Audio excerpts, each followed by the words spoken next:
And welcome back to a new video on the Essex Boys case. As always, if you are enjoying the content, please do give the video a thumbs up.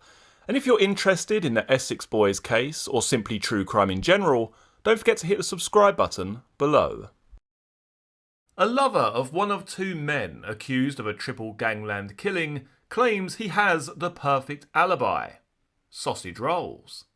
Jacqueline Street claimed in a signed statement she bought and cooked sausage rolls with Michael Steele during the crucial hours Pat Tate, Craig Rolfe and Tony Tucker were gunned down in a quiet country lane. But the 52-year-old will not take the stand at the Old Bailey after doctors confirmed she was suffering from severe depression. Jacqueline Street's statement alleges 54-year-old Michael Steele was with her on the day of the savage gangland shootings.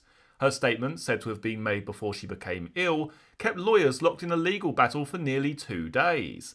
However, when it was finally read to the jury yesterday, Mr. Justice Hidden pointed out that parts would be strongly disputed by the prosecution.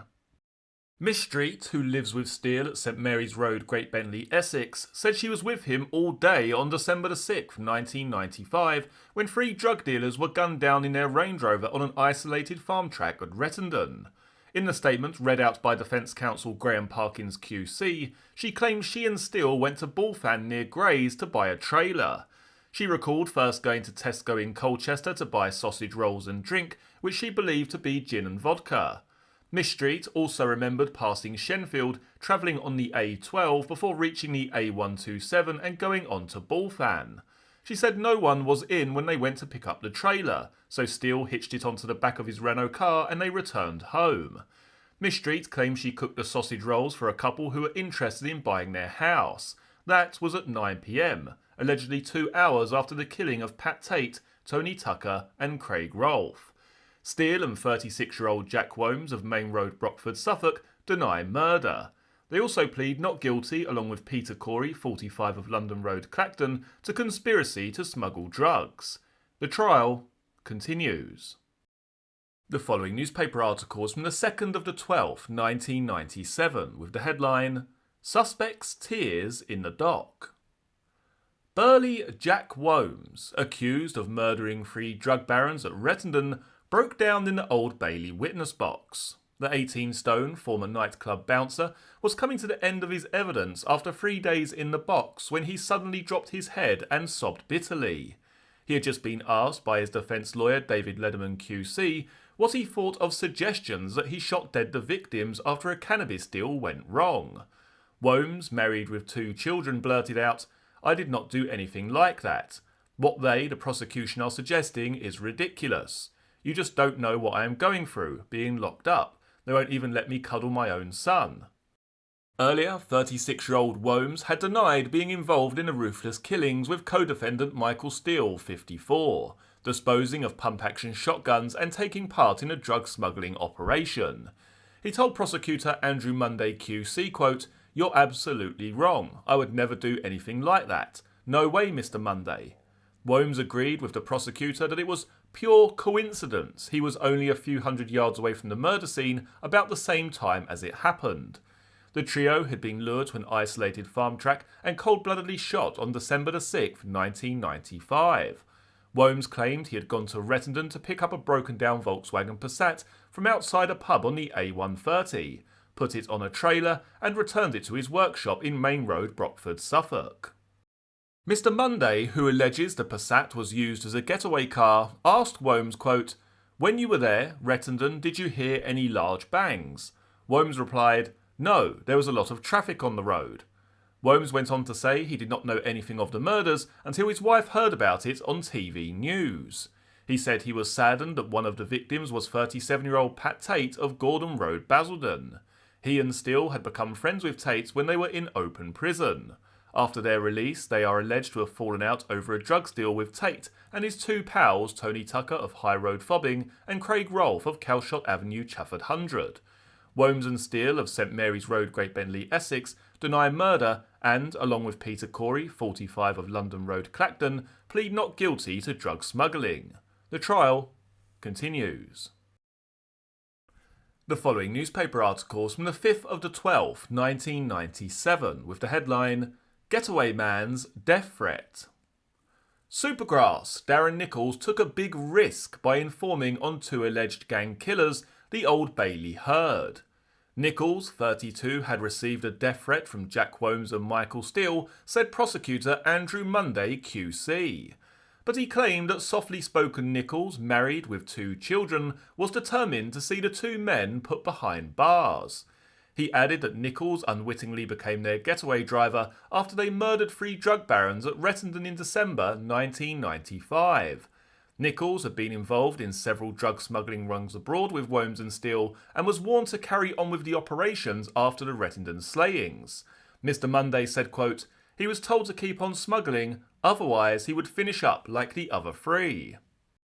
It was shortly after the threat that Nichols decided to become a star prosecution witness, added Mr. Monday in his closing speech to the trial jury.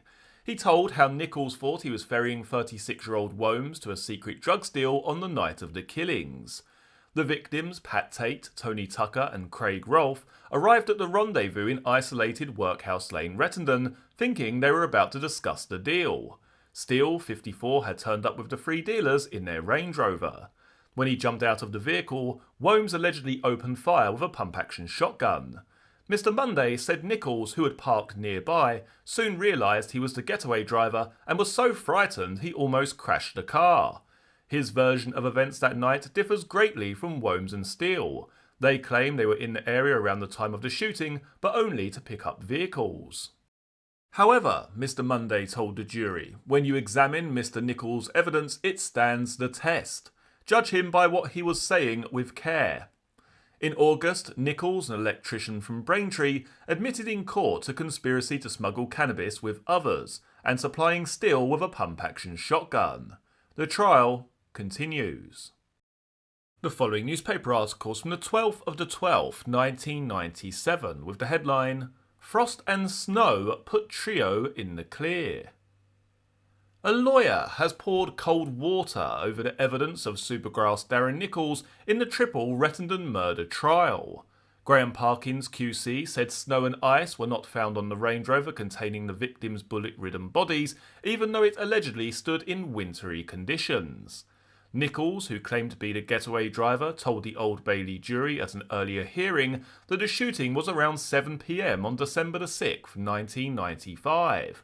A farm worker and his friend made their grisly discovery in snow-covered Workhouse Lane the next day, and police visited the site at 8:20 a.m. Mr. Parkins added that if Nichols' evidence was to be believed, the Range Rover would have been there for more than 13 hours.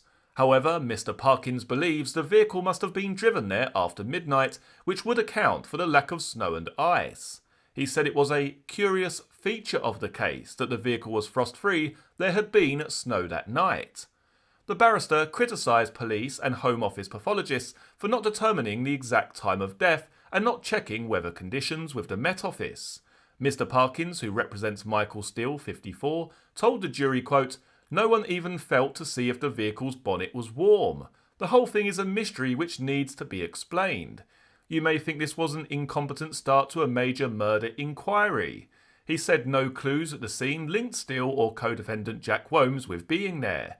Mr. Parkins said a DNA test proved negative and there were no fingerprints or footprints which would point to the two men. There were no tire marks showing where the alleged getaway car, an old VW Passat, might have been parked. Quote, "There were not even signs of leaking car oil on the track or nearby road." Mr. Parkins described the prosecution case connecting Steele and Womes with the murders as pure speculation. He said the cold-blooded killings bore all the hallmarks of a professional hitman, not the defendants in the dock, Steele of St Mary's Road, Great Bentley, Essex, and Womes of Main Road, Brockford, Suffolk. They deny murder and conspiracy to smuggle drugs. The trial continues. If you would like to learn more about the Range Rover murders, then click on the video in front of you now. You will also see the Essex Boys playlist, which has all of the videos concerning this case in one convenient folder. Many thanks for joining me for this video. I look forward to seeing you all again for the next one. Take care. Cheers.